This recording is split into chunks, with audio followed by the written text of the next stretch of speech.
The stars burned cold in the deep black of space as the massive fleet moved through the galaxy like a swarm of metal locusts. Each ship was enormous, their hulls made of dark crystal that seemed to bend light around them.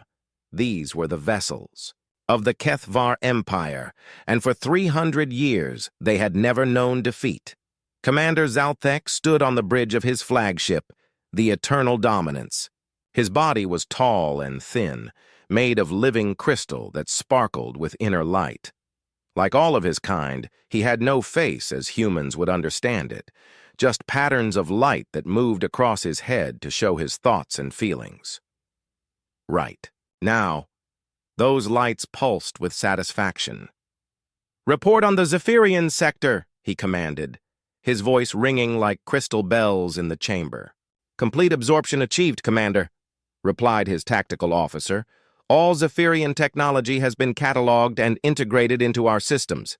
Their defensive strategies have been added to our database. The survivors have been relocated to designated worlds for labor duties." Zalthek's lights pulsed brighter. The Zephyrian Federation had been their greatest challenge yet. Those proud, bird-like creatures had fought for almost 2 full years before their final world fell. They had been clever, adapting their tactics constantly, creating new weapons and defenses faster than most species could think, but in the end they had failed, like all the others. The Kethvar way was simple and had never failed them. When they found a new species, they studied them completely. They watched how they fought, what weapons they used, how they thought. Then the Kethvar would take all of that knowledge and make it better. Every defensive trick, every clever weapon, every battle strategy would be absorbed into their collective knowledge and improved upon. What had once been the enemy's strength would become the Kethvar's advantage. "Sir, we have identified our next target," said the navigation officer, bringing up a holographic display that filled the center of the bridge. The image showed a small star system with several planets. One planet stood out, a beautiful blue and green world that spun slowly in the display. Zalthek moved closer to examine it, his crystal body reflecting the light from the hologram. "Species identification?" he asked. "They call themselves humans. They call their world Earth. Our scouts report they are a young species, barely 400 of their years since they developed spaceflight. They have spread to only a few worlds in their local system." Zalthek studied the data scrolling past the image. "Weapons analysis? Primitive chemical rockets, basic energy weapons, simple atomic warheads. Their largest ships are smaller than our patrol vessels. Intelligence suggests they have never encountered another spacefaring species before our scouts arrived." The commander's lights dimmed with what might have been disappointment. "No significant technology to acquire?" "Limited, sir. Their computer systems are crude, their materials science basic. However, they do show some interesting developments in theoretical physics and have demonstrated unusual problem-solving approaches. Our analysis suggests they may provide some minor technological insights, though nothing comparable to previous conquests." Zalthek nodded, turning away from the display. The humans would be another easy victory, like the Grotak or the early Valerian colonies. Those had been swift conquests, over in months rather than years. Sometimes he missed the challenge of facing a truly advanced civilization. "Fleet composition for the conquest?" he asked. "Standard overwhelming force doctrine, sir. 2,000 ships, including 40 world crackers and the full adaptive warfare fleet. Estimated time to complete conquest, 4 to 6 Earth months." "Very well. Set course for this. Earth. Inform the fleet commanders we will demonstrate standard. Mercy terms. If they surrender immediately, we will preserve their civilization for integration. If they resist..." Zalthek's lights pulsed in the pattern that meant inevitable death. As the massive fleet began to turn toward the small system that contained Earth, none of the Kethvar noticed a single strange reading on their long-range sensors. Deep in space, far from any star, something moved in the darkness. Something that, according to their instruments, should not exist. The object was a ship, but unlike any vessel in their vast database. It was large, nearly the size of a Kethvar battlecruiser, but its design was completely unknown. The hull seemed to be made of some dark metal that absorbed sensor beams rather than reflecting them. Most disturbing of all, it appeared to be powered by an energy source that their physics said was impossible. The ship hung motionless in the void, all systems dark except for minimal life support. Inside, 200 humans waited in silence. They had been waiting for months, ever since Earth's secret monitoring stations had detected the approaching Kethvar fleet. Captain Sarah Chen stood in the ship's command center, looking out through the armored viewport at the distant stars. She was a small woman with short black hair and dark eyes that had seen too much war. Like everyone else on the ship, she had volunteered for what everyone knew was a suicide mission. "Captain," called her communications officer, a young man named Torres. "We're receiving the automated signal from Earth Command. The Kethvar fleet has entered the outer sensor range." Sarah nodded without turning around. "How long until they reach Earth?" "At their current speed, approximately 72 hours. "And the fleet size?" "Sensors confirm over 2,000 ships, ma'am, just like the projections." Sarah finally turned from the viewport to face her crew. The command center was unlike anything the Kethvar had ever seen. Instead of smooth crystal surfaces and floating displays, it was filled with dozens of control stations covered in switches, screens, and blinking lights. Thick cables ran across the floor and ceiling, and the air hummed with barely contained energy. "Ladies and gentlemen," Sarah said, her voice calm and steady, "this is what we trained for. In a few hours, we're going to do something that's never been done before. We're going to make the Kethvar afraid."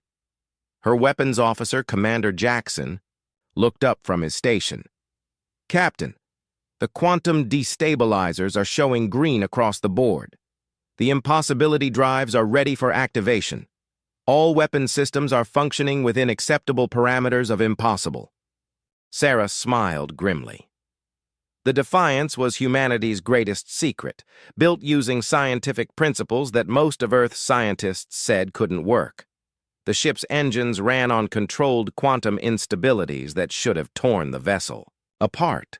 Its weapons fired concentrated bursts of reality distortion that could unmake matter at the atomic level. Its shields existed in multiple dimensions simultaneously, making it effectively invulnerable to conventional attack. The ship had taken 20 years to build and had cost the resources of 3 entire planets. It represented every desperate innovation, every impossible theory, every crazy idea that humanity's greatest minds could imagine. And now, it was their only hope. "Dr. Reeves," Sarah called to her science officer, an elderly woman with gray hair and tired eyes. "Final systems check. All impossible systems are functioning normally, Captain. The quantum cores are stable, within acceptable parameters of instability. The reality generators are operating at maximum impossibility. Frankly, I'm still amazed this thing doesn't blow up just from existing." "That's what makes it human," Sarah replied. "Lieutenant Morrison, bring us to Readiness Condition 1. It's time to show the galaxy what happens when you threaten Earth." Throughout the ship, lights changed from blue to red as the crew prepared for battle. The Defiance began to power up systems that defied the laws of physics.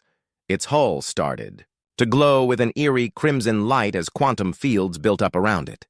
In the distance, the Kethvar fleet continued its approach to Earth, confident in their inevitable victory. They had conquered hundreds of worlds and absorbed the technology of dozens of species.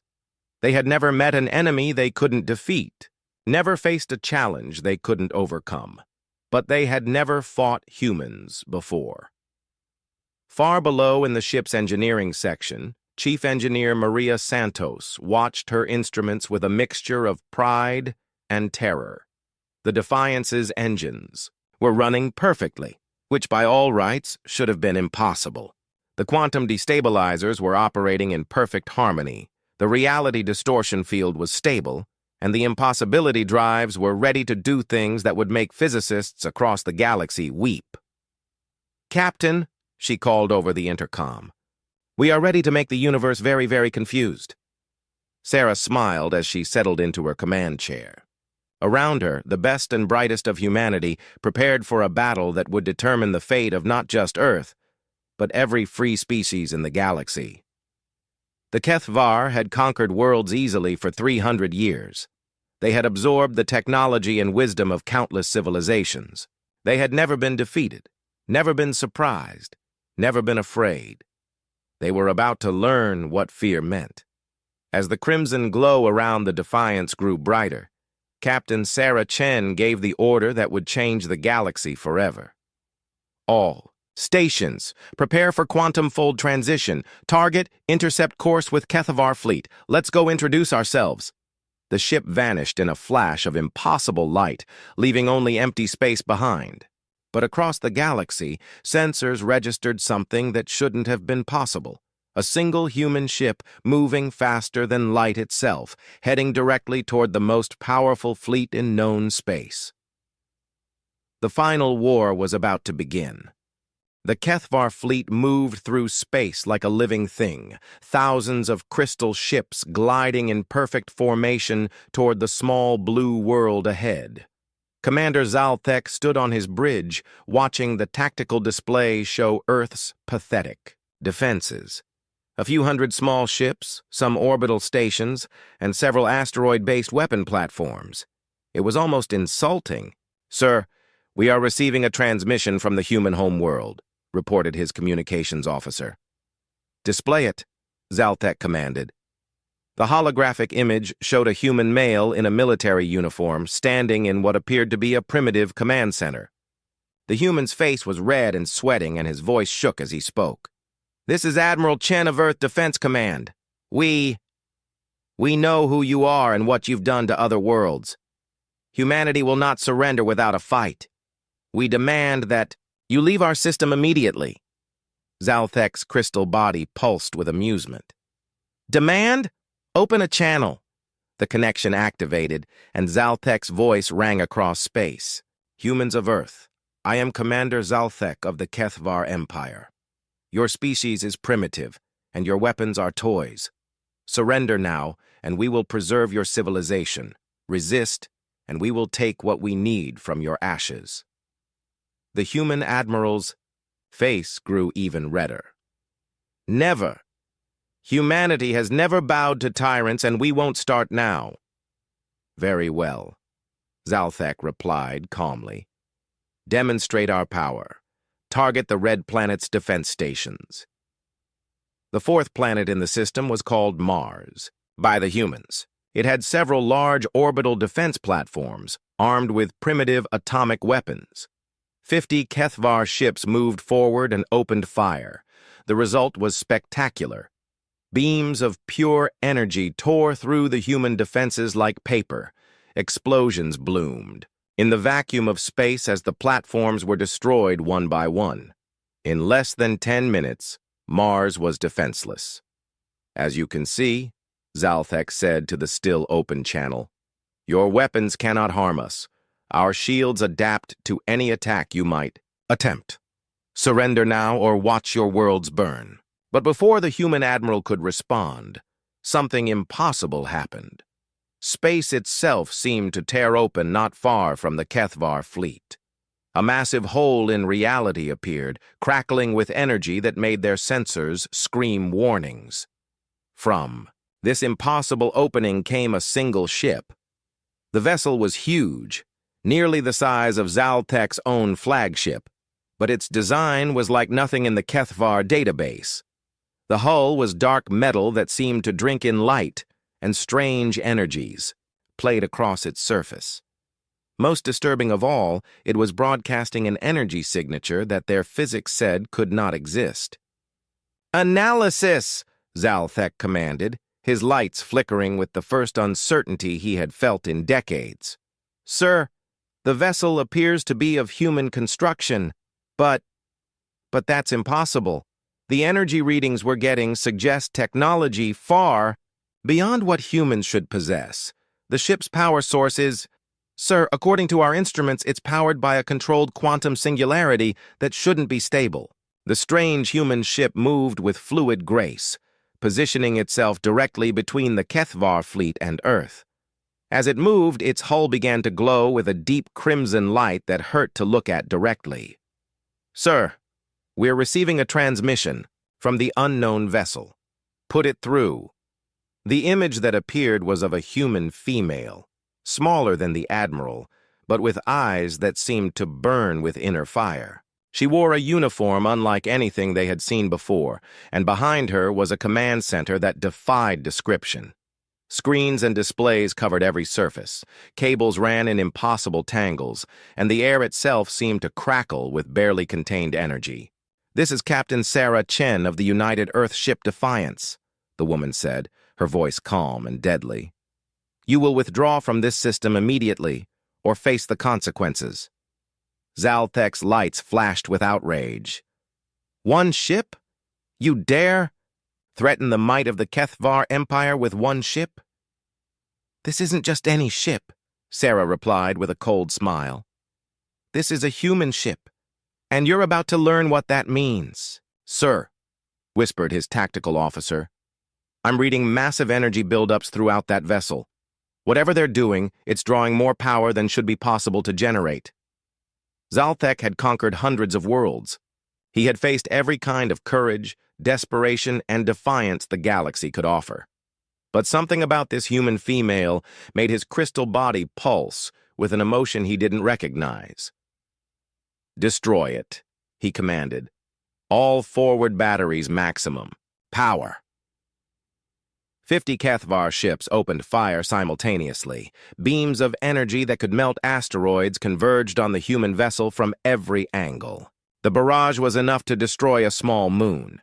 The energy struck the Defiance's shields and simply vanished.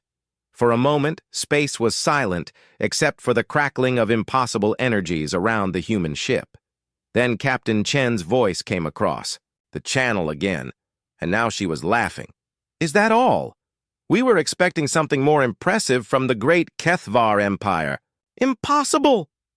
Zaltek's lights flashed in patterns of confusion and rage. "No shield can absorb that much energy. What are you?" "We're human," Sarah replied simply, "and you just made a very big mistake." The Defiance began to move. It didn't accelerate like a normal ship. Instead, it seemed to slip sideways through space, moving in directions that didn't exist. One moment it was in front of the Kethvar fleet, the next it was among them, weaving between their ships like a dancer. "Sir, it's moving in 11 dimensions, screamed the sensor officer. "That's not possible." "Target it. All ships converge and fire." But the human ship was no longer where their weapons were aimed. It flowed through space like liquid light, impossible to pin down, impossible to predict. And as it moved, it began to fire back. The Defiance's weapons were unlike anything the Kethvar had ever seen. Instead of energy beams or projectiles, they fired bursts of pure impossibility. Reality itself seemed to unravel wherever the weapons struck. Kethvar ships didn't just explode, they ceased to exist, leaving behind empty spaces where proud vessels had been moments before. "Shields!" Zaltek commanded desperately. "Adapt to their weapon frequencies!" "Sir, we can't. There are no frequencies to adapt to. These weapons don't operate on any principles in our database."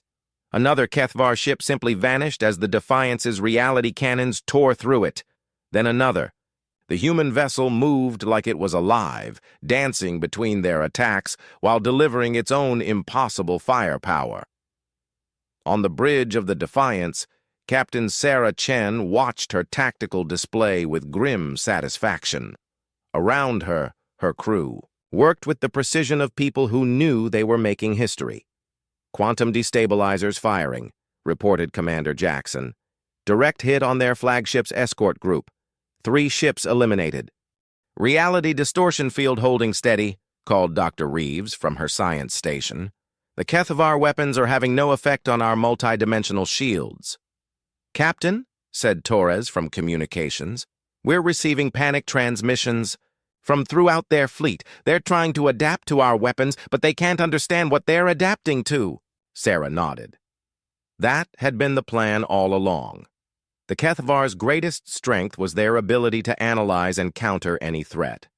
But the Defiance had been built using principles that existed in the gray areas between science and insanity. Its weapons operated on theories that most physicists considered impossible. Its defenses existed in dimensions that conventional sensors couldn't even detect. "Bring us around for another pass," Sarah commanded. "Target their command ships. Let's see how they adapt to having their leadership structure removed." The Defiance spun in a tight arc that should have torn it apart under the stress. Instead, it moved like it was floating in calm water, completely ignoring the laws of physics. That said, such maneuvers were impossible. On the Kethvar flagship, panic was spreading through the crystal corridors. Commander Zalthek stared at his tactical display in horror as more of his ships simply ceased to exist. This wasn't battle. This was extermination. "Sir, we're receiving reports from across the fleet," his communications officer reported, his lights flickering with fear. 27 ships destroyed, 15 more heavily damaged.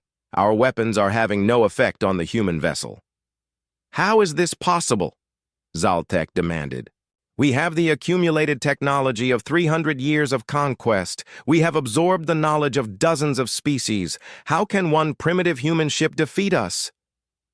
But even as he spoke, he was beginning to understand. The Kethvar way was to take what already existed and make it better.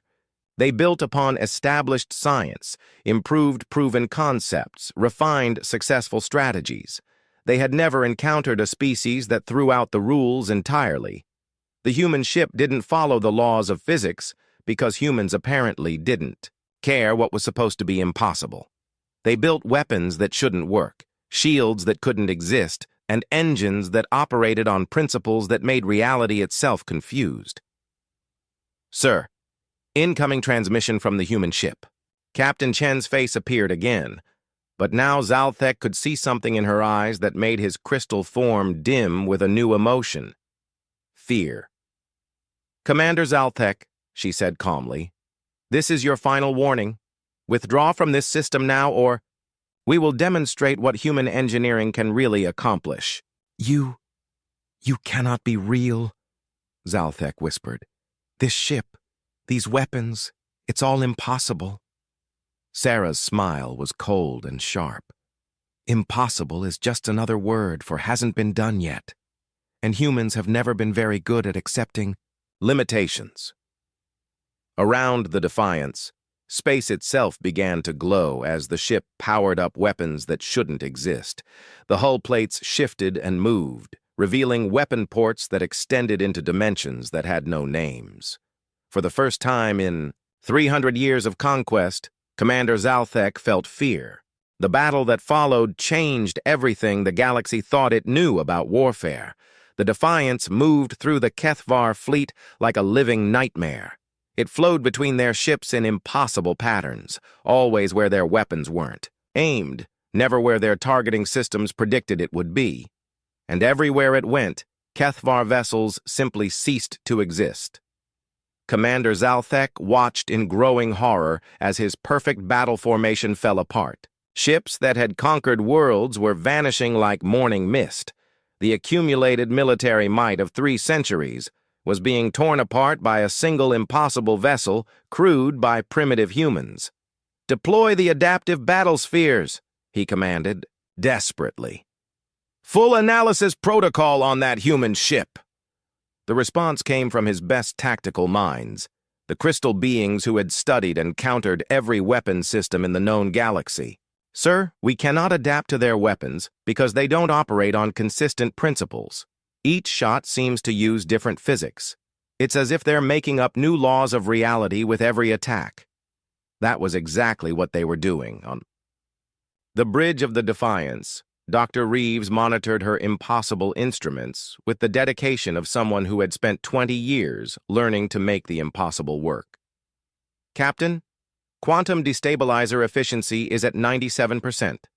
Reality distortion cannons are operating within acceptable parameters of impossibility, and the new experimental weapons are ready for deployment. Captain Sarah Chen nodded grimly.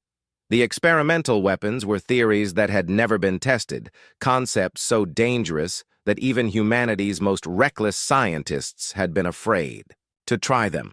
But desperate times called for desperate measures. What do we have available, Doctor? Causality reversal torpedoes. They hit targets before we fire them. Temporal displacement beams. They move enemy ships backward in time until they cease to exist. And the big one, Captain, the entropy accelerator. Sarah felt a chill run down her spine. The entropy accelerator was a weapon that aged anything it touched at an accelerated rate. Ships, people, even space itself would rapidly decay and crumble under its influence. It was a weapon that attacked time itself. Save the entropy accelerator. For an emergency, she decided. Deploy the causality torpedoes. Let's really confuse them. The Defiance fired weapons that struck their targets before they were launched. Kethvar ships exploded in brilliant flashes of light, their crews never understanding what had killed them. On their sensors, it appeared that their vessels were spontaneously exploding for no reason at all. "Sir, this is impossible," screamed the Kethvar tactical officer. "Our ships are being destroyed by weapons that haven't been fired yet." Zaltek's crystal body flickered with patterns of fear and rage. In 300 years of conquest, nothing like this had ever happened. The Kethvar Empire had built its success on understanding their enemies, analyzing their weaknesses, and adapting to overcome any challenge. But the humans weren't following any recognizable pattern. Their ship violated every law of physics the Kethvar understood. Their weapons operated on principles that changed from shot to shot. Their tactics seemed to be pure chaos, except that the chaos was winning. All ships, concentrate fire on. "Sector 7, Zaltek commanded. "Overwhelming firepower! Destroy that area of space entirely!" 1,000 Kethvar weapons fired simultaneously, creating a ball of energy hot enough to melt planets. When the light faded, the space they had targeted was empty. But the human ship had never been there to begin with. "Behind you," came Captain Chen's voice over the communication channel. The Defiance had somehow appeared directly behind the Kethvar flagship. At this range, not even the Empire's most advanced shields could protect them. But instead of firing, the human ship just waited. "How?" Zaltek whispered. "How did you get there?" "We took a shortcut through dimensions that don't exist yet," Sarah replied cheerfully. "One of the advantages of human engineering, we don't let little things like the laws of physics slow us down." You cannot be real. This technology, these weapons, it's all theoretically impossible." "Commander, let me explain something about humans," Sarah said, her voice becoming serious. "We've spent our entire history doing things that were supposed to be impossible. We flew before we understood aerodynamics. We split the atom before we fully understood nuclear physics. We went to space using computers less powerful than our children's toys." She paused, and when she continued, her voice carried the weight of an entire species' determination. The difference between humans and everyone else in the galaxy is simple. When faced with the impossible, most species accept it and find another way. Humans look at the impossible and say, "Hold my beer." Around them, the battle continued to rage. But it wasn't a battle in any traditional sense.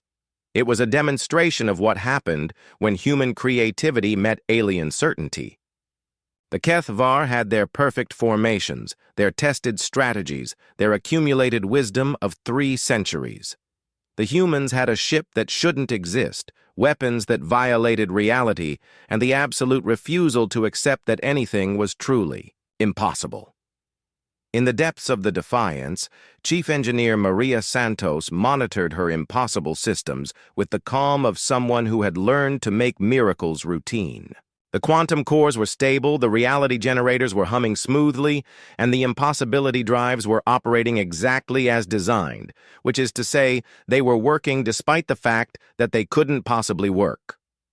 "Captain," she called over the intercom, "I'm showing massive energy readings from the Kethvar fleet.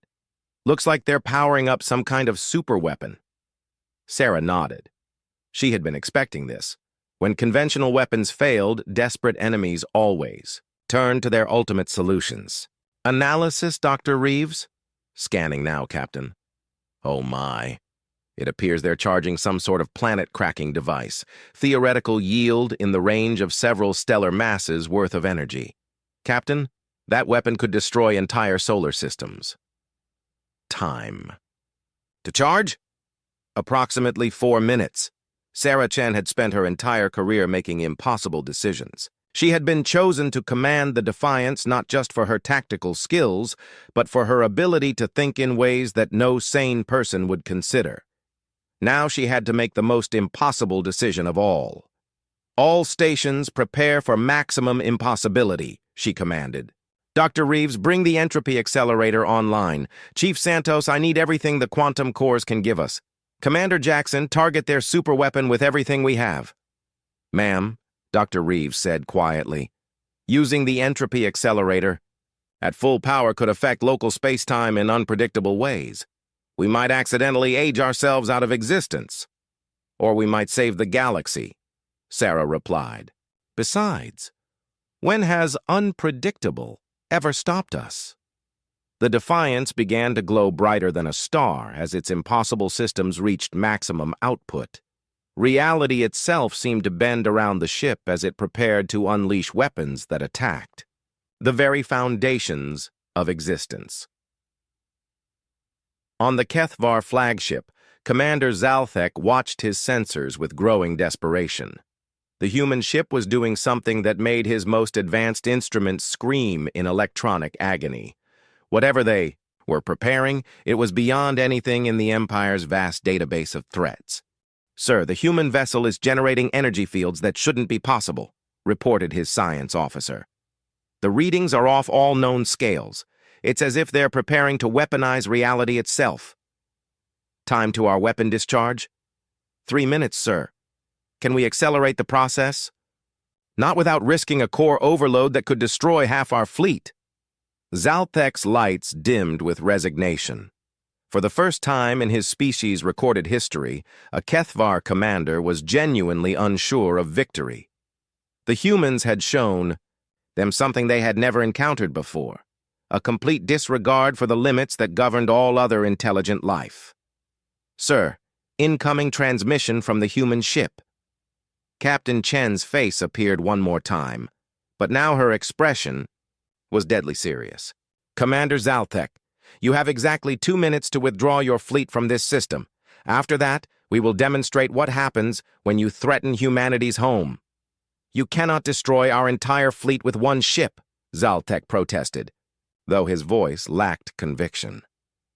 "You're right," Sarah agreed. "We can't destroy your entire fleet." She smiled, and it was the most terrifying expression Zalthek had ever seen. "We can do something much worse. We can make it so your fleet never existed in the first place." The entropy accelerator was humanity's ultimate weapon against the impossible. It didn't just destroy its targets, it aged them backward through time until they reached a point where they had never been built. It was a weapon that attacked history itself.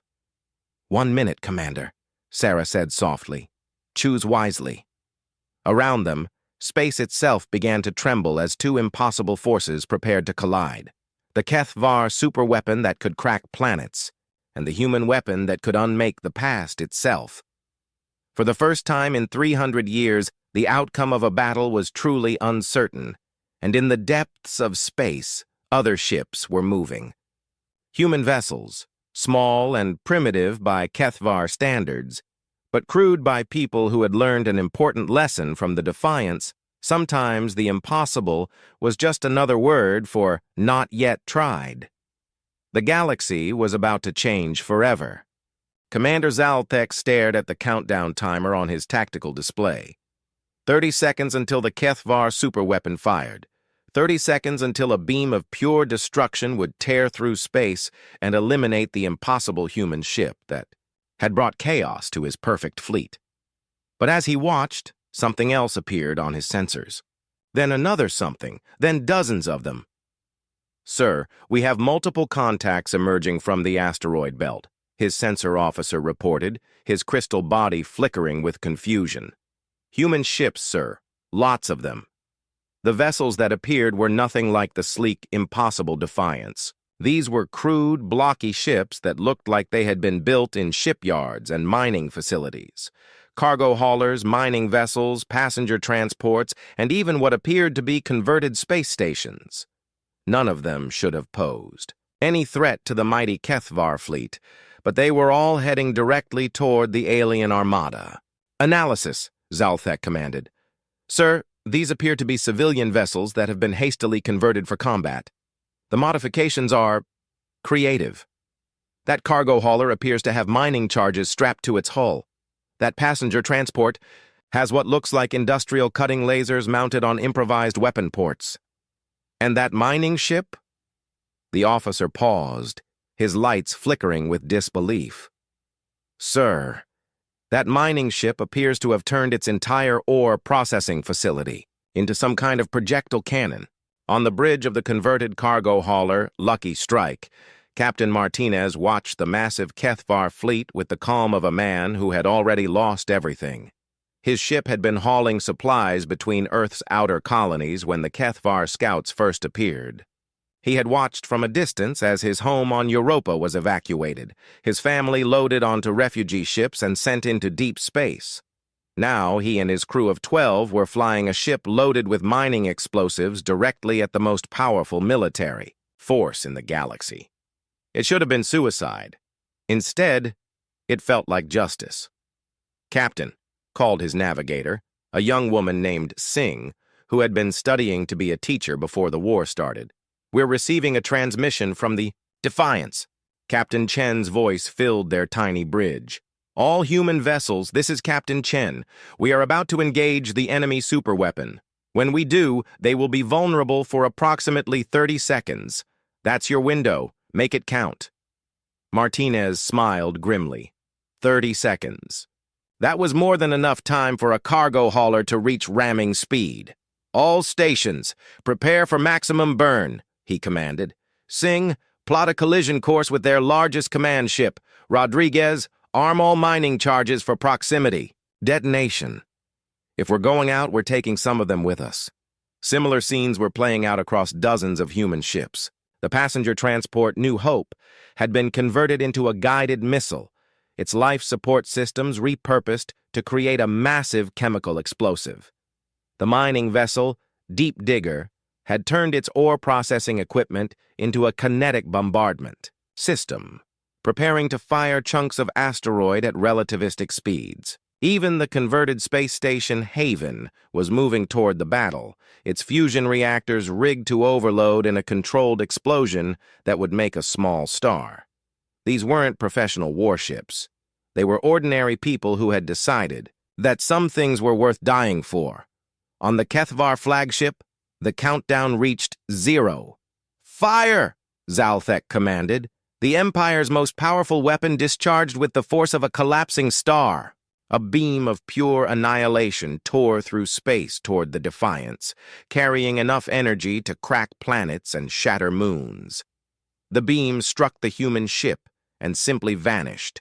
Not reflected, not absorbed, vanished, as if it had never existed at all. The Defiance hung in space completely undamaged, its impossible shields having negated the most powerful weapon the Kethvar possessed. "Impossible," Zalthek whispered. "Your turn," came Captain Chen's voice over the communication channel. The Defiance fired its entropy accelerator. The weapon that aged things backward through time struck the Kethvar superweapon. For a moment, nothing seemed to happen. Then the massive device began to change. Its sleek crystal surfaces became rough and unfinished. Its advanced components became primitive prototypes. Its perfect construction became scattered blueprints and raw materials. The superweapon was aging backward, becoming less and less advanced until it finally ceased to exist entirely. Where the Empire's ultimate tool of destruction had been, there was now only empty space and floating debris. But the entropy beam didn't stop there. It spread outward, touching dozens of Kethvar ships. Each vessel it reached began to age backward, through time, becoming progressively more primitive until they too ceased to exist. "Sir, we're losing ships throughout the fleet," screamed the tactical officer. "That weapon is unmaking our vessels. They're not being destroyed, they're being unbuilt." That was when the human civilian fleet struck. The converted ships hit the Kethvar formation like a swarm of angry hornets. They were slow, clumsy, and armed with improvised weapons that shouldn't have posed any threat to advanced alien warships. But there were dozens of them, and they fought with the desperate creativity that had always been humanity's greatest strength. The cargo hauler Lucky Strike rammed directly into a Kethvar cruiser, its holds full of mining explosives detonating, in a brilliant flash that tore both ships apart. The passenger transport New Hope became a guided missile, its makeshift warhead punching through alien shields that weren't designed to stop suicide attacks. The mining vessel Deep Digger fired chunks of metal and rock at incredible speeds, turning space debris into kinetic weapons that hit with the force of nuclear bombs. "Sir, the human civilian vessels are using kamikaze tactics," reported the Kethvar communications officer. "They're turning their own ships into weapons." Zalthek watched in horror as his perfect formation dissolved into chaos. These weren't professional soldiers following established military doctrine. These were ordinary beings who had decided to fight back against impossible odds, and they were winning through sheer refusal to accept defeat. "Adapt to their tactics," he commanded desperately. "Sir, we can't adapt to chaos. They're not following any recognizable strategy. Each ship is fighting differently, using improvised weapons and suicide tactics that change from moment to moment." That was the genius of human warfare that the Kethvar had never encountered. Where other species developed standardized military doctrines and stick to proven strategies, humans treated every battle as a chance to try something new. They turned cargo ships into bombs, mining equipment into weapons, and desperation into victory. On the bridge of the Defiance, Captain Chen watched the battle unfold with grim satisfaction. The Kethvar fleet was powerful, but it had been designed to fight conventional enemies using predictable tactics. They had never faced an enemy that treated the laws of warfare as mere suggestions. "Captain," called Torres from communications, "we're receiving signals from across the system. More human ships are joining the battle, and, ma'am, we're getting reports from other star systems. This is spreading." Sarah felt her heart leap. "Explain." "The battle is being broadcast across subspace. Other species that were conquered by the Kethvar are seeing what we're doing. They're starting to fight back too. Across the galaxy, beings who had lived under Kethvar rule for generations were seeing something they had never thought possible. The Empire's forces in retreat. On worlds that had been conquered decades ago, resistance groups were emerging from hiding. In star systems that had been stripped of resources, oppressed populations were rising up. The Kethvar had ruled through the certainty of their own invincibility. They had conquered because no one believed they could be defeated. But now that myth was being shattered by a single human ship and a handful of converted civilian vessels. "Sir, we're receiving emergency transmissions from across the Empire," the Kethvar communications officer reported, his lights flickering with panic. "Uprising on Kepler 7, rebellion in the Centauri sector. The Zephyrian survivors are attacking our occupation forces. It's happening everywhere." Zalthek stared at his tactical display as more red warning indicators appeared. His perfect fleet was being torn apart by improvised human weapons, and across the galaxy the empire that had stood for 300 years was beginning to crumble. "How?" he whispered. "How can one ship cause all of this?" "On the Defiance, Captain." Chen heard the question through their open communication channel. She looked directly into the camera, her dark eyes burning with the fire that had always driven humanity forward. "Because we showed them something they had forgotten, Commander. We showed them that the impossible is just another word for not, yet tried. We showed them that sometimes all it takes is one person willing to stand up and say no to change everything." She paused, watching as another group of human civilian ships joined the battle, their improvised weapons and desperate courage turning the tide against impossible odds. "You conquered worlds easily because no one believed you could be stopped. But you made one mistake, Commander. You tried to conquer humanity, and we have never been very good at accepting defeat." Around them, the battle raged on. Kethvar ships with technology beyond imagination fell to human vessels armed with mining equipment and powered by sheer determination. It was David and Goliath played out on a galactic scale, and David was winning. But Commander Zalthek had one last card to play. Deep in the Empire's core worlds, the ultimate fleet was being assembled. Ships that had never been defeated, weapons that had never failed, and commanders who had conquered entire galactic sectors. The real war was just beginning. The message that went out across the Kethvar Empire was simple and terrible. All fleets return to Sol system immediately. Bring everything. For the first time in 300 years, the Empire was calling in every ship, every weapon, every resource they possessed. World crackers that had destroyed planets, flagships that had never known defeat, and weapons so powerful they were normally kept in deep storage were all heading toward one small blue world. Captain Sarah Chen stood on the bridge of the Defiance, watching the tactical display as wave after wave of Kethvar reinforcements arrived in the Sol system. The original fleet of 2,000 ships had been reduced to fewer than 500, but now they were being joined by vessels from across the galaxy. "Captain," reported Dr. Reeves, her voice tight with concern, "we're reading over 10,000 ships now, with more arriving every hour.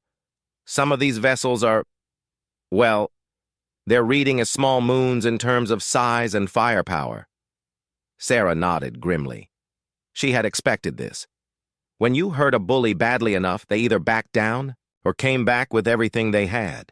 The Kethvar Empire had chosen to double down. "What's our status?" she asked.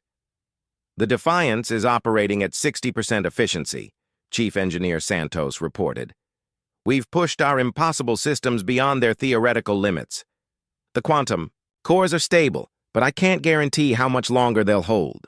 The entropy accelerator is showing signs of temporal fatigue, and our reality distortion field generators are starting to phase in and out of existence. How long can we keep fighting? At current engagement levels, maybe 6 hours before our impossibility drives suffer catastrophic existence failure. 6 hours to defeat the largest military force the galaxy had ever seen. Sarah had faced impossible odds before, but this was beyond anything she had imagined.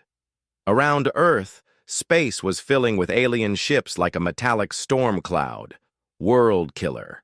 Weapons were powering up, reality-bending devices were being deployed, and enough firepower to sterilize entire star systems was focusing on one small planet. But humanity wasn't facing this alone anymore. "Captain, incoming transmission from the resistance fleets," Torres called from communications.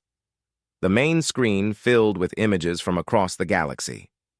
Zephyrian bird warriors in their sleek fighters, Grotak heavy cruisers bristling with weapons, Valerian stealth ships phasing in and out of visibility. Dozens of species that had been conquered by the Kethvar were now fighting alongside humanity. "This is Wing Commander Veltar of the Free Zephyrian Fleet," announced a proud bird-like creature with brilliant blue feathers. "We have 300 ships ready to die for freedom. Tell us where you need us." Battle Chief Gromax of the Grotak Liberation Army reporting, growled a massive reptilian being. "We have learned much from human tactical broadcasts. Our ships are ready to ram the enemy if necessary." One by one, representatives of every species the Kethvar had ever conquered checked in. They brought ships that had been hidden for generations, weapons that had been secretly developed, And most importantly, they brought the desperate courage that only the oppressed could understand. "Captain Chen," said a voice she recognized. Admiral Chen of Earth Defense Command appeared on screen, his face showing the strain of coordinating a defense that shouldn't have been possible. "We've got 600 more human ships ready for battle, civilian vessels, corporate transports, even some old museum pieces we've managed to get running. They won't win any beauty contests, but they'll fight." Sarah felt a surge of pride as she looked at her tactical display. Humanity's ragtag fleet of converted civilian ships was being joined by equally improvised vessels from across the galaxy. Mining ships with improvised weapons, cargo haulers loaded with explosives, even passenger liners converted into ramming vessels. "All ships," she broadcast across the growing Alliance fleet. "This is Captain Chen of the Defiance. Today we face the largest military force in galactic history. They have better ships, better weapons, and 300 years of conquest behind them. But they've made one crucial mistake. They've given us nothing left to lose." She paused, looking out at the stars that had always called to humanity's wandering spirit. "The Kethvar Empire thinks they can crush freedom through overwhelming force. They think they can break our spirits by showing us how hopeless our situation is. They're wrong. Hope isn't about having good odds. Hope is about deciding that some things are worth fighting for no matter what the cost." Across the fleet, beings from dozens of worlds listened to the small human woman who had shown them that the impossible was just another word for not yet tried. "Today we don't fight for victory," Sarah continued. "We fight for the right to exist as free beings. We fight for our children's future. We fight for the idea that tyranny will never be allowed to stand unopposed. And we fight because someone has to show the galaxy that there are still those who refuse to bow." The Kethvar attack began with a display of overwhelming force designed to break the spirit of any resistance. 1,000 ships opened fire simultaneously, creating a storm of energy that lit up space like a new star. The barrage was enough to destroy entire fleets, to crack moons, to boil away the atmospheres of planets. It struck the combined resistance, fleet, and was met by shields, armor, and desperate courage. Ships were destroyed by the dozens, but for every vessel that died, 2 more pressed forward. The mining ship Iron Will took a direct hit from a planet cracker beam and exploded in. A ball of nuclear fire, but not before ramming its target and taking a Kethvar dreadnought with it. The Zephyrian fighter wing Storm Dancers flew directly into the alien formation, their small ships weaving between massive enemy vessels while their pilots sang ancient war songs. But it was the Defiance that turned the tide. Sarah's impossible ship moved through the battlefield like a force of nature, its reality-bending weapons tearing holes in space itself. Where other ships fought with conventional tactics, the Defiance fought by rewriting the rules of engagement. It fired weapons that struck their targets yesterday, deployed shields that existed in next week, and moved through dimensions that hadn't been invented yet. "Captain," called Dr. Reeves, "I'm reading massive power buildups from the Kethvar flagship. They're preparing to deploy something big." Analysis. It appears to be some kind of galactic range weapon. If I'm reading this correctly, it's designed to sterilize entire star systems simultaneously. They're not just trying to win this battle, they're preparing to commit genocide on a galactic scale. Sarah felt ice run through her veins. If the Kethvar activated a weapon like that, it wouldn't just destroy the Resistance fleet. It would eliminate every free world in the galaxy, leaving only enslaved populations to serve the Empire. Time. To activation? 10 minutes, Captain. Sarah made the hardest decision of her life. "All stations, prepare for maximum impossibility override," she commanded. "Dr. Reeves, I need everything our quantum cores can give us. Chief Santos, reroute all. Power to the entropy accelerator. We're going to do something that has never been attempted before." "Captain, what are you planning?" Dr. Reeves asked, though her expression suggested she already knew. "We're going to age their entire fleet backward through time. All of it. At once." The silence on the bridge was deafening. What Sarah was proposing was beyond impossible. It was insane. The entropy accelerator had never been used on such a scale. The power requirements alone could tear the ship apart, and the temporal paradoxes it would create might unravel causality itself. "Ma'am, Chief," Santos said quietly, "that will require us to overload every impossible system we have. The ship won't survive it." "I know," Sarah replied calmly, "but neither will they. And sometimes that's the best trade you can make." Around her, the crew of the Defiance prepared for their final mission.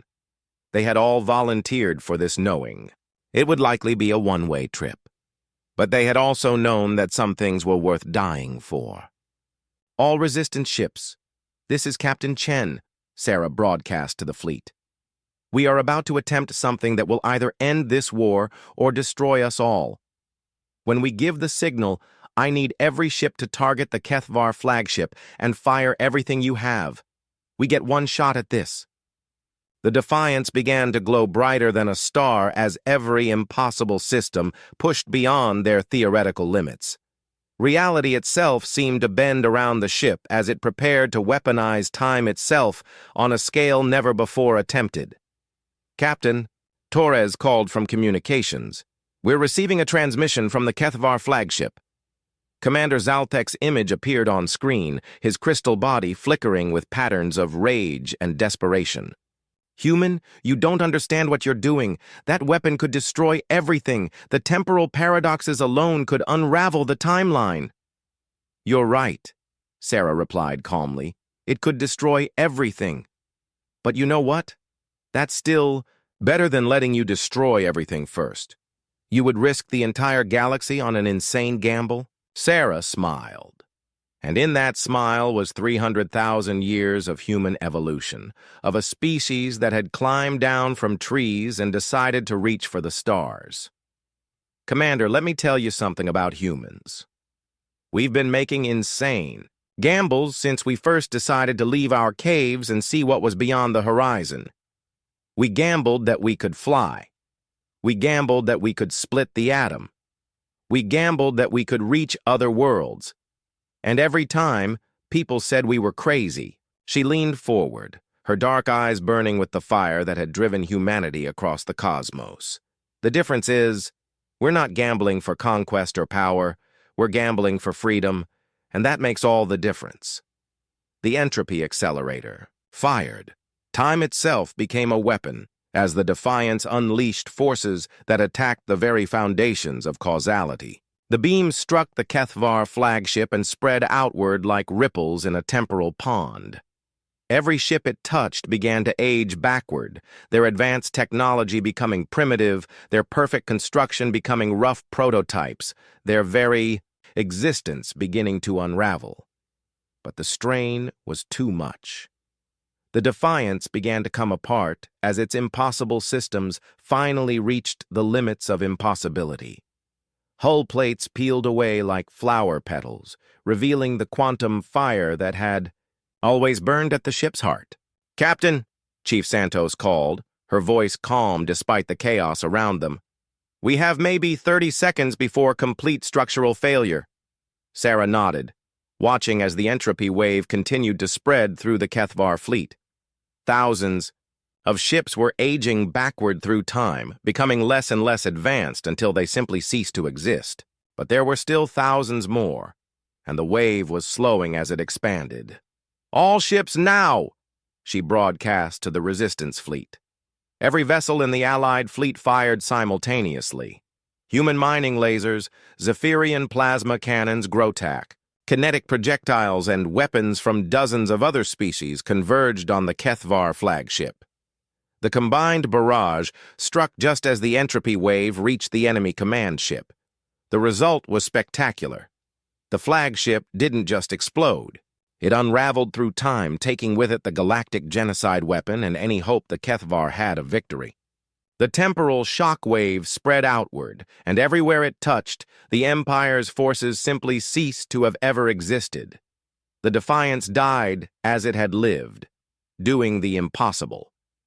The ship that had rewritten the laws of physics finally succumbed to the paradox of its own existence.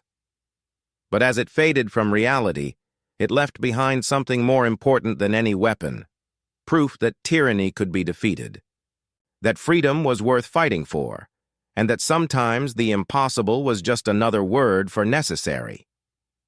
In the aftermath, as the surviving Kethvar ships fled in panic and the galaxy began to taste freedom for the first time in 3 centuries, monuments were built not to the Defiance's weapons or technology, but to the 200 humans who had shown the universe that some things were worth dying for.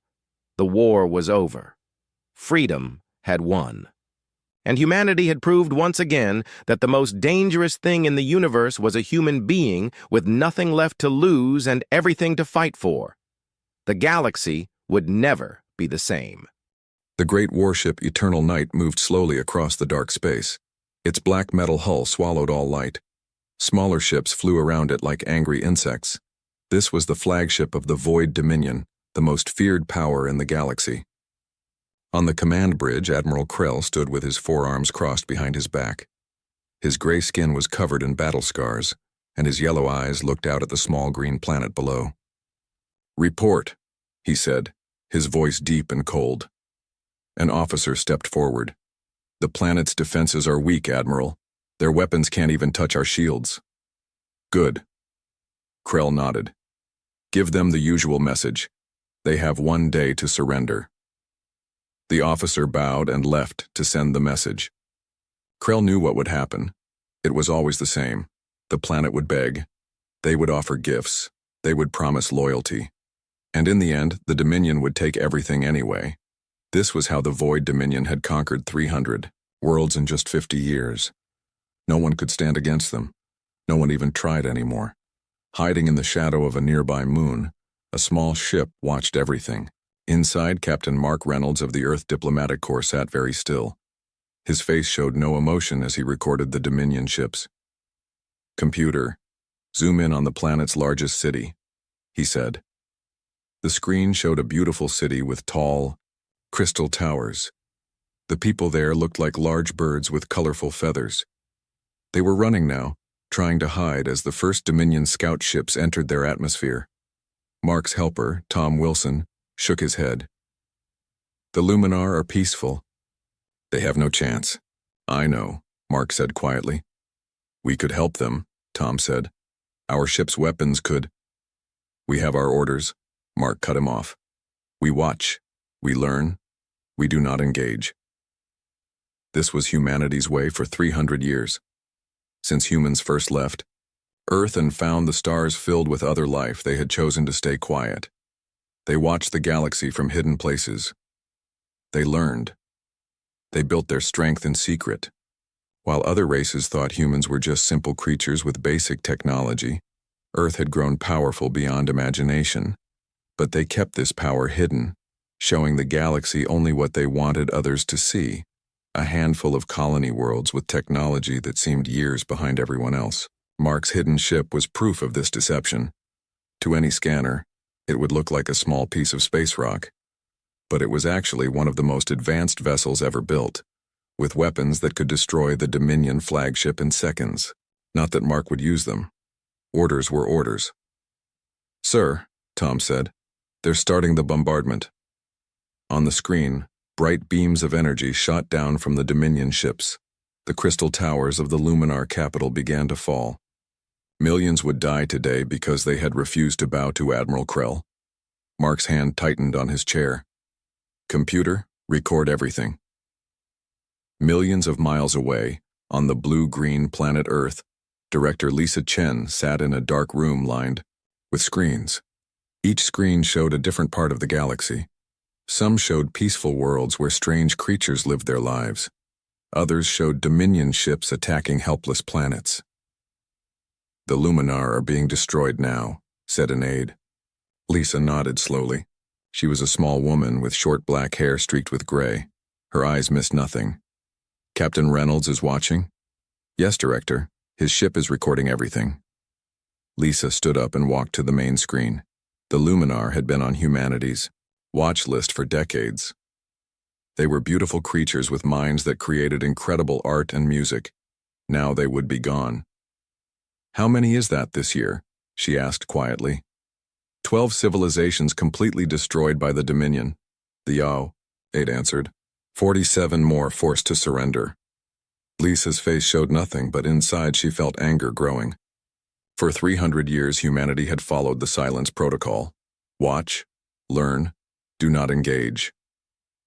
It had seemed wise when Earth was still weak, when humans were new to the stars. But now Earth commanded technology that most races couldn't even understand. Humanity had spread to 20 star systems, always hiding their true power. They had ships that could cross the galaxy in days. They had weapons that could stop an entire fleet without firing a shot. They had AI systems that could predict enemy movements before they happened, and still they watched. Still they stayed silent. "Send a message to Captain Reynolds," Lisa said suddenly. "Tell him to stay in position but prepare for new orders." The aide looked surprised. "New orders, Director? The council meets tomorrow. I think it's time we talked about the silence protocol again." The next day, 12 men and women gathered around a table in a simple room. They were the Council of Nations, the highest power in human space. They came from all parts of Earth and its colonies. Some were old, some young. All carried the weight of humanity's future on their shoulders. Elder Thomas, the oldest member at 110 years old, spoke first. His body was frail, but his mind remained sharp. "Director Chen has called this meeting to discuss the silence protocol," he said. "The floor is yours, Director." Lisa stood. On the wall behind her, images began to play. The destruction of the Luminar world, the burning cities, the people dying. 300 years ago, when we first reached the stars, we found a galaxy full of older races with technology far beyond ours, she said. "We chose silence and secrecy to protect ourselves while we grew stronger." She pointed to the images of destruction. "But now we are strong, perhaps the strongest, and still we watch while innocents die." A counselor raised his hand. "The protocol has protected humanity. The Dominion doesn't even consider us worth conquering." "For now," Lisa said. "But our intelligence suggests they will turn to our worlds within 5 years. They see us as easy targets, primitive humans barely worth their time." Elder Thomas nodded slowly. "And when they come, what then? Do we reveal our true strength? Do we fight?" "By then it might be too late," Lisa answered. "Each world the Dominion conquers makes them stronger. Each technology they steal advances their capabilities. The gap between us and them narrows every year." She took a deep breath. "I believe it's time for humanity to speak." Silence fell over the room. For 3 centuries, humans had hidden in the shadows of the galaxy. To step into the light now would change everything forever. Elder Thomas looked at the images of the burning Luminar world. "Perhaps," he said softly, "it's time the galaxy heard our voice." The Arcturus system sat at the very edge of known space. It had 3 suns that danced around each other in a complex pattern. 7 planets moved between them. On the 4th planet, a new race was just beginning to reach for the stars. The people of Arcturus had blue skin and 4 eyes. They had built their first space stations only 50 years ago. Now those stations formed a ring around their world. They were proud of what they had made. They did not know they were being watched. Hidden on a small moon of the 6th planet, Commander Ben Foster stood at the window of Earth's observation post. The base looked like nothing more than an old mining operation to outside eyes. Its true nature, a highly advanced listening post, with technology centuries ahead of most galactic powers, remained invisible to scans. "Message from Earth Command," said Officer Jane Miller, walking up behind him. Her face was serious as she handed him a tablet. Ben read the message twice. "Maintain protocol. Document everything." He sighed. "The Dominion fleet has entered the Arcturus system." Jane's eyes widened. "The natives don't have any real defenses." "I know," Ben said. He looked out at the distant, blue planet. And we're going to watch them die. Like the Luminar, Jane said quietly. Ben nodded. The destruction of the Luminar civilization 2 weeks ago was still fresh in everyone's mind. The beautiful bird-like people and their crystal cities were now just ashes and memories. I don't understand, Jane said. We have the power to stop this. Why won't Earth act? Ben had asked himself that question many times during his 15 years of service. The Silence Protocol has kept humanity safe for 3 centuries. The Council doesn't change direction easily. He turned away from the window. Activate all recording systems. Full spectrum. If we can't help them, we can at least make sure the galaxy remembers them. Admiral Krell stood on the bridge of the Eternal Night as it entered the Arcturus system. His yellow eyes narrowed as he studied the display showing the primitive space stations orbiting the 4th planet. Pathetic, he said. They think those toys can protect them? His second-in-command, Commander Drack, laughed. They've sent us a message asking for peaceful contact. How original, Krell said with a cold smile. Tell them we accept. Then prepare boarding parties for all their stations. I want their technology examined before we destroy it. Yes, Admiral. Drack bowed and left to carry out the orders. Krell turned his attention to another screen. This one showed planets further out in the system. Something had caught his interest during the initial scans, unusual energy readings from the 6th planet's smallest moon. What do we know about this energy signature? He asked the science officer. It appears to be consistent with human mining operations, Admiral, the officer replied. There is a small human outpost there. Krell frowned. Humans? The galaxy's most boring species. They had a handful of colony worlds, none particularly impressive. Their technology was functional, but unexceptional. They kept to themselves and never caused trouble. How long have they been in this system? Records indicate about 20 Earth years, Admiral. They mine rare minerals from the moon's core. Krell dismissed the information with a wave of his hand. Humans are not important. Focus on the Arcturus natives. But something about those energy readings bothered him. They were just slightly off for a mining operation. Perhaps after they dealt with the main planet, he would take a closer look at these humans. On Earth, the Council of Nations had been in session for 3 days. The debate about the Silence Protocol had grown heated. 300 years of safety, shouted Councillor Reed, pounding his fist on the table.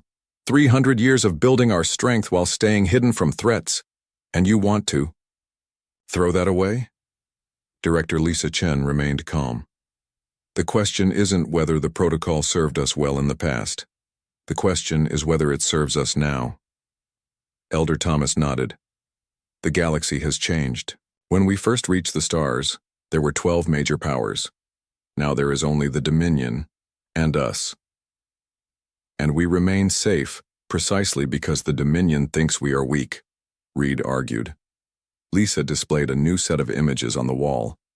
These showed the Arcturus system and the approaching Dominion fleet. Our observation post reports the Dominion has entered Arcturus space, she said. The natives will be conquered or destroyed within days. Commander Foster is under orders to maintain the protocol. As he should, Reed said firmly. Lisa continued as if he hadn't spoken. What you may not know is that our intelligence suggests Arcturus is just the beginning. The Dominion's next target after Arcturus is Proxima Centauri. A heavy silence fell over the room. Proxima Centauri was humanity's first colony world. You're certain? Elder Thomas asked quietly.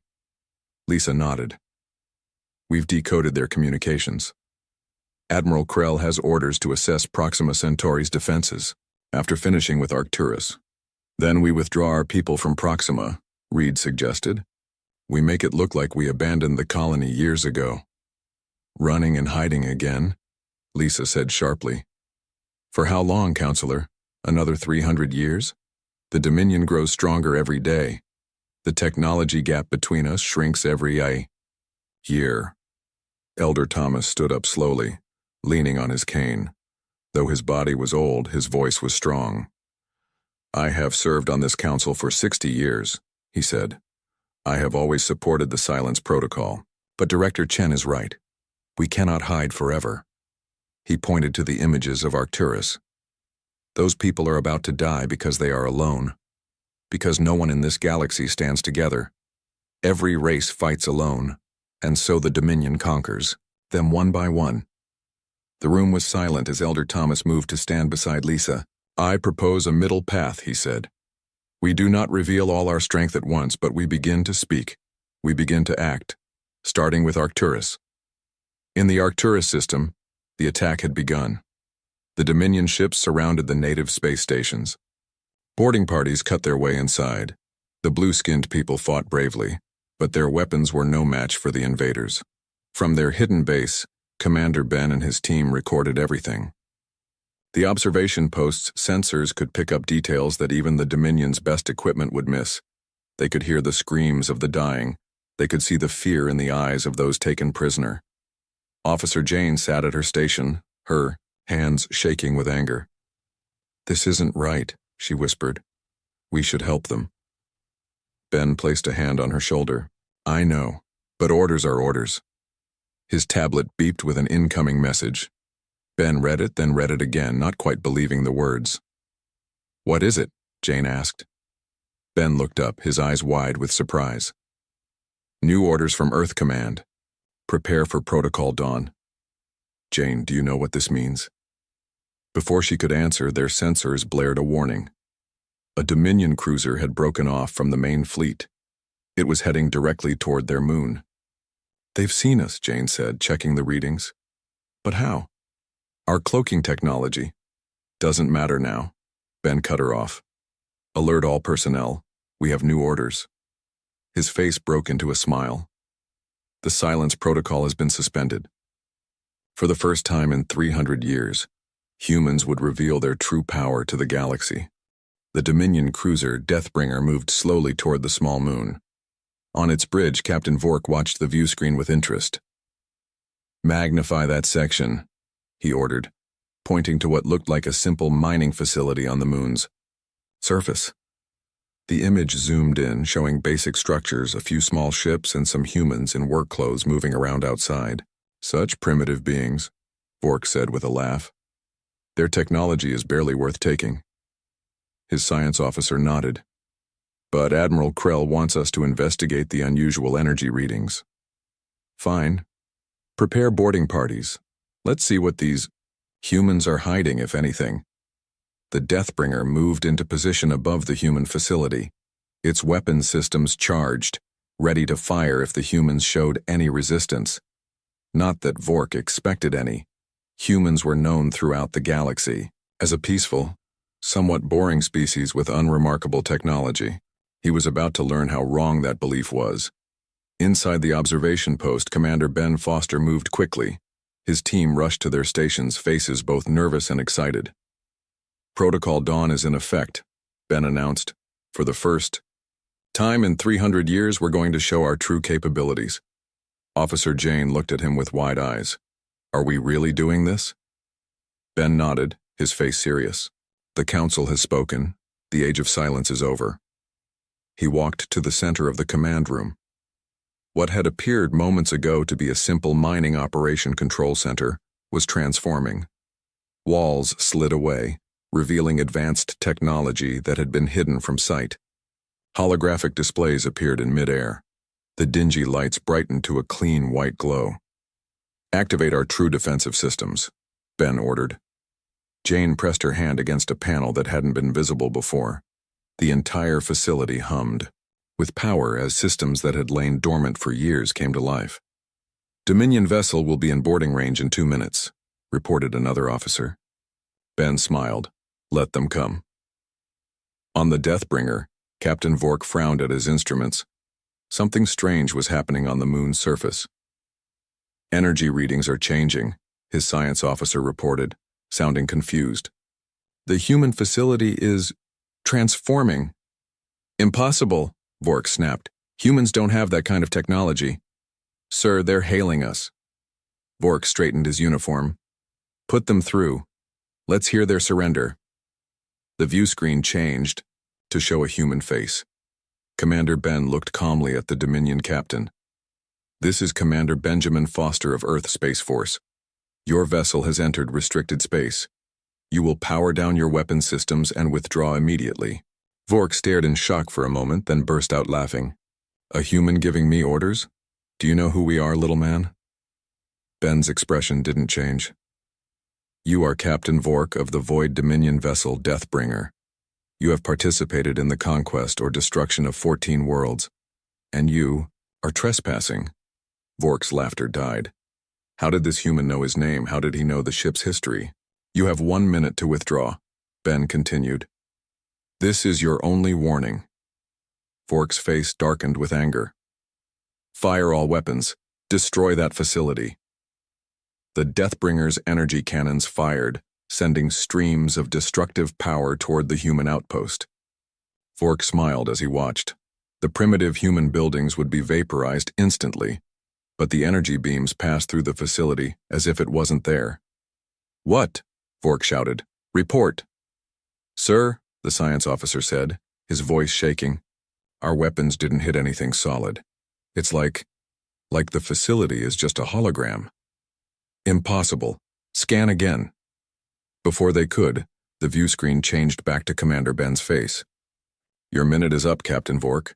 Since you chose not to leave peacefully, we will now demonstrate why that was a mistake. Ben turned to Jane.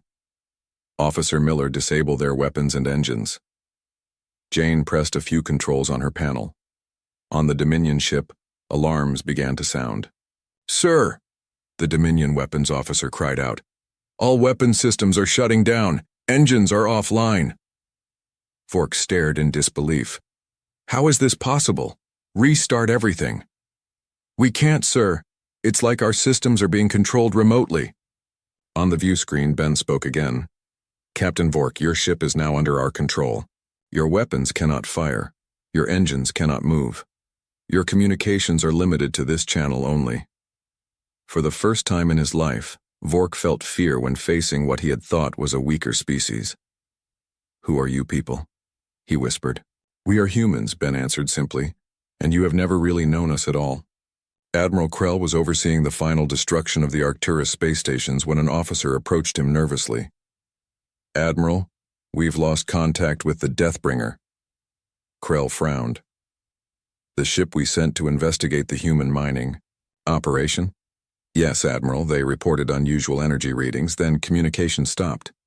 Krell considered this. A Dominion warship should have no trouble with simple humans. Something was wrong. Prepare my personal shuttle. I will see these humans myself. As Krell's shuttle left the eternal night, something unprecedented happened. Every communication system in the galaxy seemed to activate at once. On thousands of worlds, on ships of every species, screens came to life showing the face of an elderly human. Elder Thomas looked directly into the camera, his old eyes sharp and clear. People of the galaxy, my name is Thomas Williams of Earth. For 300 years, humanity has watched the stars in silence. Today, that silence ends.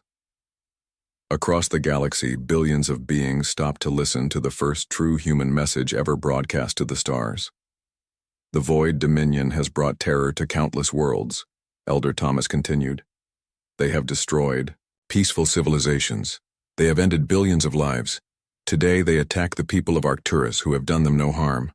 The broadcast showed images of the Dominion attack on the Arcturus stations, the slaughter of innocent people, the destruction of their homes. Humanity will no longer watch in silence. To the Void Dominion we say this: leave Arcturus now. Release all prisoners. Withdraw your forces. In his shuttle, Admiral Krell watched the broadcast with growing rage. Who do these humans think they are? The image changed to show director Lisa Chen. Admiral Krell, she said as if she could see him. Your ship Deathbringer is now under our control. Your boarding parties on the Arcturus stations are being contained. The age of the Dominion's unchallenged terror is over. Krell could not believe what he was hearing. How did these humans know so much? How could they take control of a Dominion warship? It was impossible. You have 1 hour to comply with our demands, Lisa continued. If you do not, we will be forced to demonstrate more of humanity's true capabilities. The broadcast ended, leaving stunned silence across the galaxy. For the first time in centuries, humanity had spoken, and the galaxy trembled at their voice. Admiral Krell stood on the bridge of his shuttle, his yellow eyes fixed on the viewscreen. The 1-hour deadline given by the humans was almost up. Around him, his officers waited nervously for his decision. "Admiral," his second-in-command said, quietly, "perhaps we should consider withdrawing. If the humans truly have the technology to—" "Silence." Krell slammed his fist down. "I will not run from a species that has hidden in the shadows for centuries. The Dominion does not retreat." He turned to his communications officer. "Send a message to Earth. Tell them that the Void Dominion acknowledges no ultimatums. Tell them that for their insolence we will not just take Arcturus, we will come for their precious Earth next." As the message was sent, Krell smiled coldly. Let these humans make their threats. The Dominion had the largest fleet in the galaxy. They had conquered hundreds of worlds. What could one species do against such power? He was about to find out.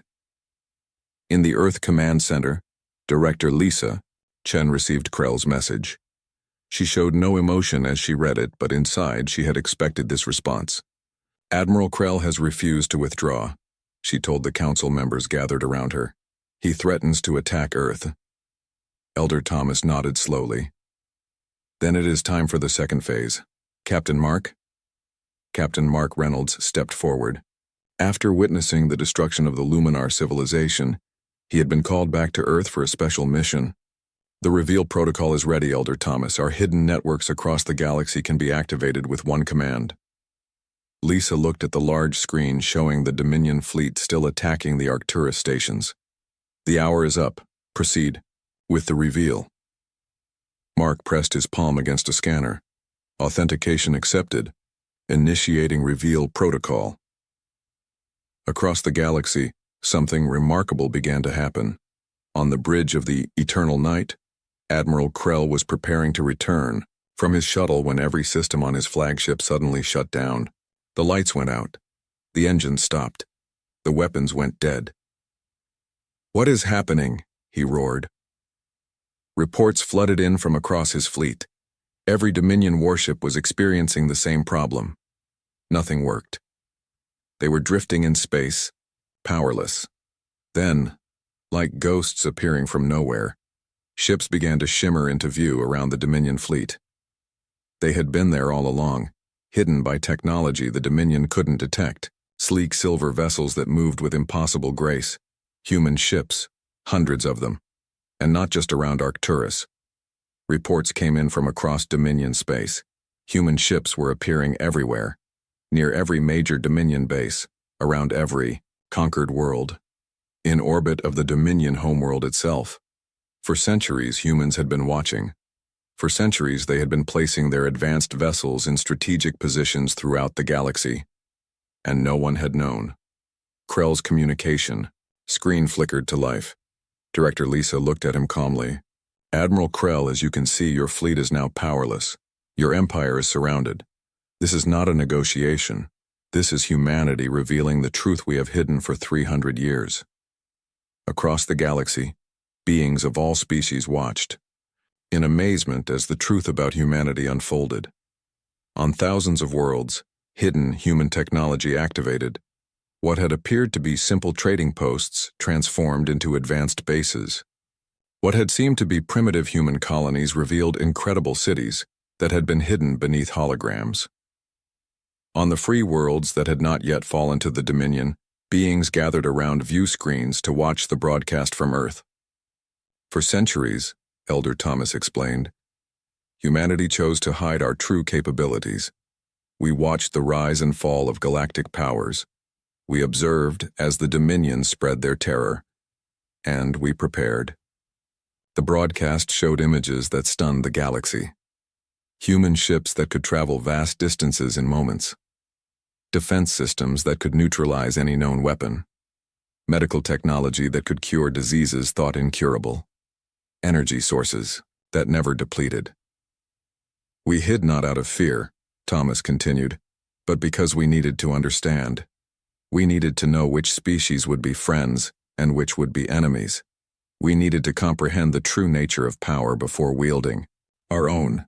On a distant world called Nevas, beings with 6 eyes and silver skin watched the broadcast in their underground shelters.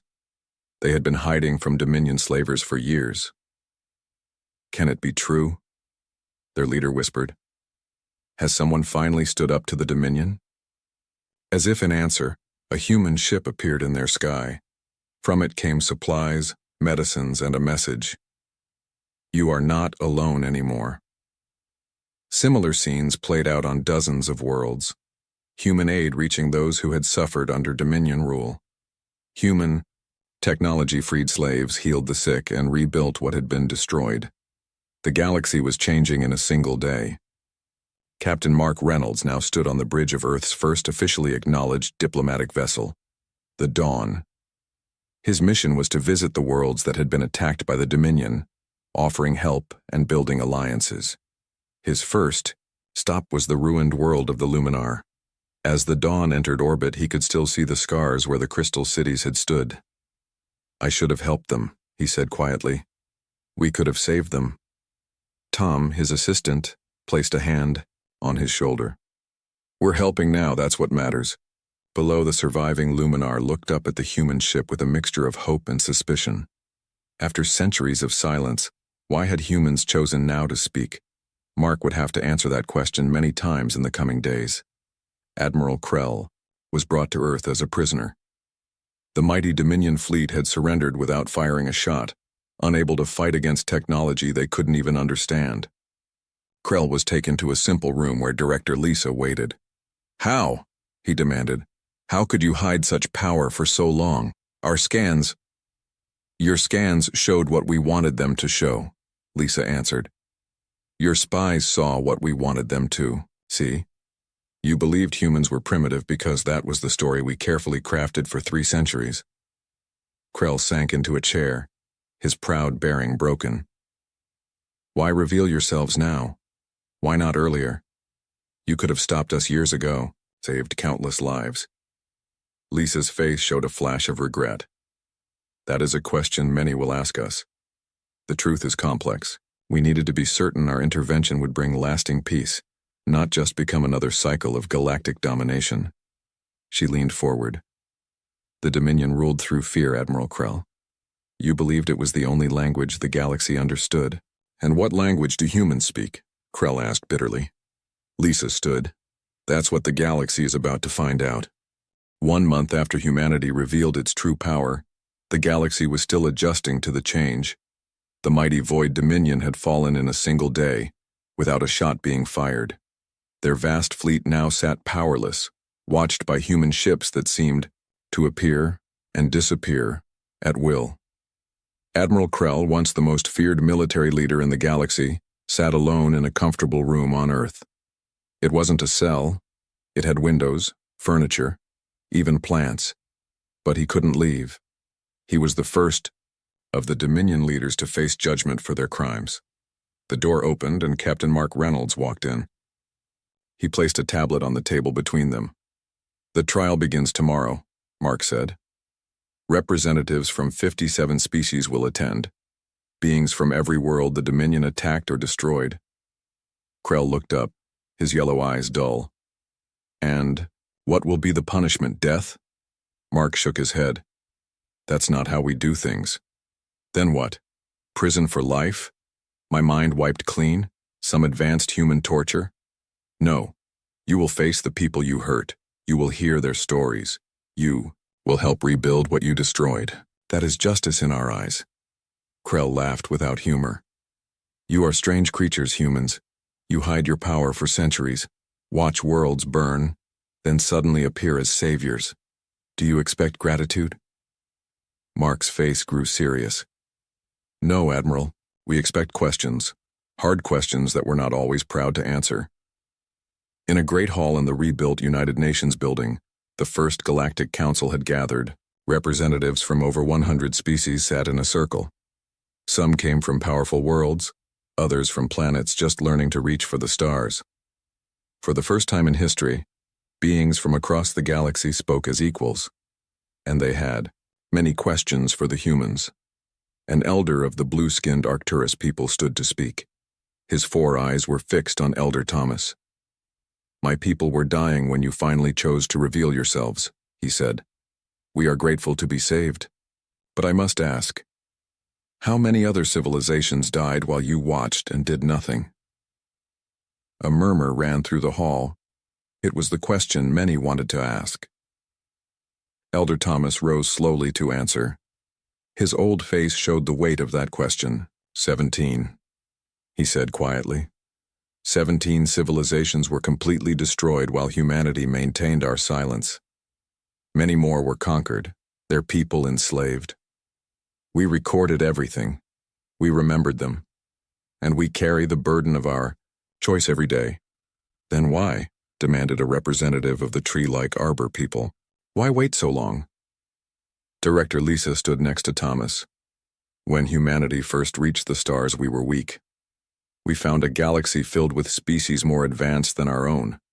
We chose to hide our presence while we grew stronger.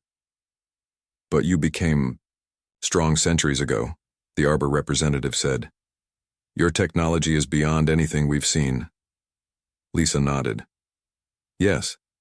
And at each point when we considered revealing ourselves, we asked, what happens next? Would we become simply the next empire? Would other species unite against us out of fear? Would we start a war that would destroy even more lives?" Elder Thomas continued. "We watched empires rise and fall. We saw how power corrupts. We wanted to be certain that when we finally spoke, it would be with wisdom as well as strength." Not everyone was satisfied with this answer.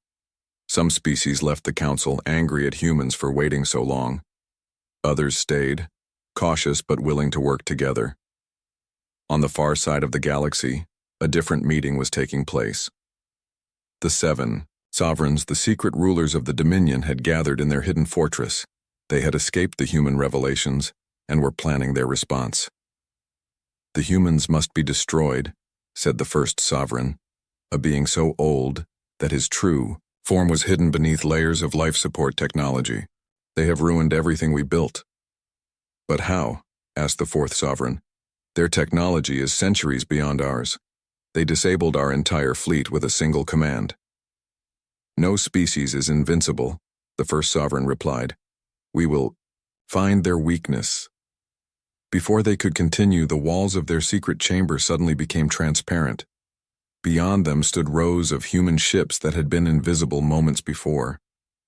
A human voice spoke from everywhere and nowhere. "7 sovereigns, this is Commander Ben Foster of Earth Space Force. Your location has been known to us for 103 years. Your fortress has been surrounded for the past decade. Your surrender is not requested. It is inevitable." The 7 sovereigns, who had ruled through terror for generations, found themselves prisoners before they could even reach for a weapon. 6 months later, Captain Mark stood on the observation deck of the human diplomatic vessel, Dawn.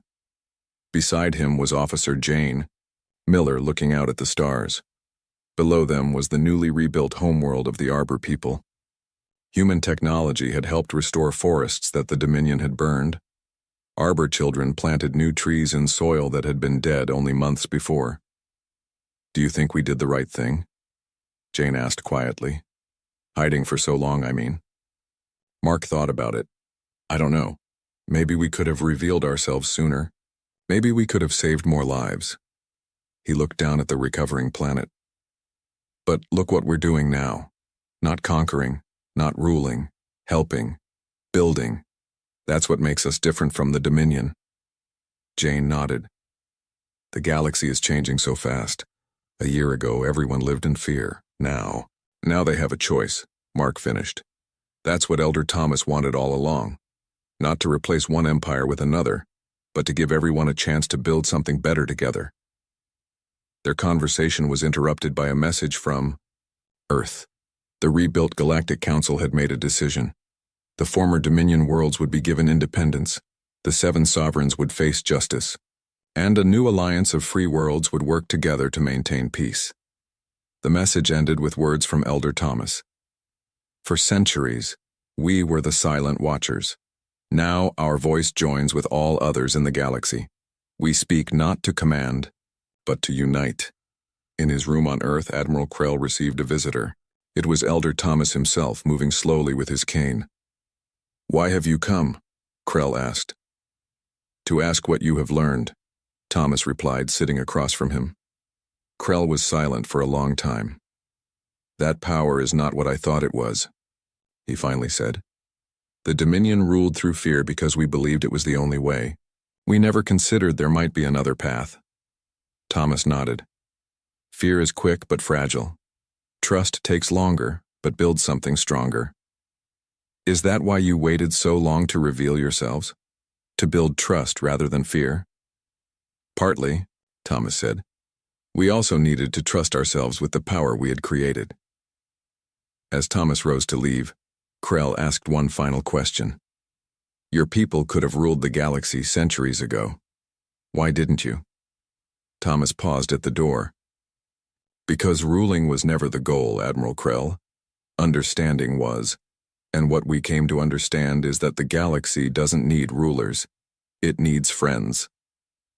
As the old human walked away, Krell looked out at the stars.